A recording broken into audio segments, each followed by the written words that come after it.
Ya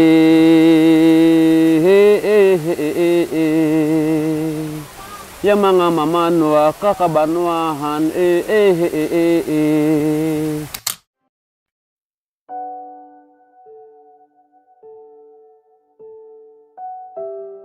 Mamanwa, garbo sa namatang kultura o tradisyon. Nagka-moderno man ang panahon, apan ang tribong mamanwa, padayon nga nagpuyo o nagsunod, unsa nga kultura o tradisyon ang ilang namatan. Ang among nga panggamhanan nga nag-awhag kami nga kini among kultura nga dili kini mawala. Tungod kay sinunod kini among kultura hangtod sa mga sumusunod sa among mamanwa. Mao gayud ni among mabuhat tradisyon nga kini nga dili mawala ang pagkamamanwa sa tribo diring dapitan.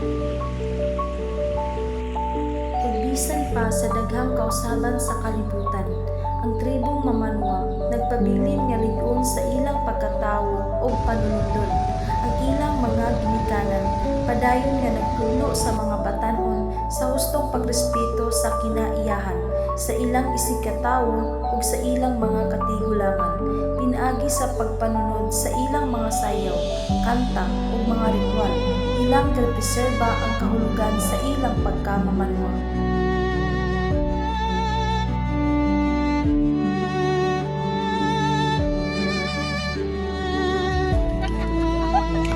Ilang tradisyon dili lamang bahin sa nangagit, kundi usa ka buhi nga giya sa ilang adlaw-adlaw nga kinabuhi.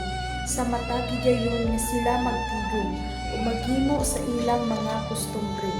Ilang gipakita ang ilang garbo o gugma sa ilang kultura. Kini isa usab ka paalala sa tanan nga modernisasyon dili angay mahimong hinungdan sa pagkalimot sa atong gigikanan. Busa ang tribong mamanwa nagpadayon sa pagbarog, isip simbolo sa kalig-on, pagtinabangay ug pagrespeto sa kultura. Ilang gipakita nga bisan unsa pa ka moderno ang panahon, ang tinuod nga bahandi mao ang atong kultura ug tradisyon nga angay natong ampingan ug ipasa sa umaabot nga henerasyon.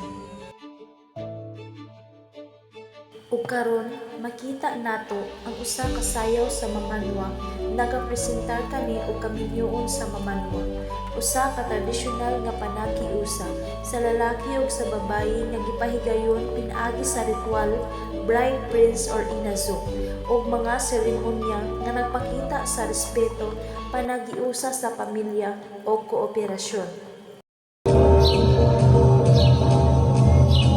Kundiri kumari bali, aoy ang katumbali, dara-dara raping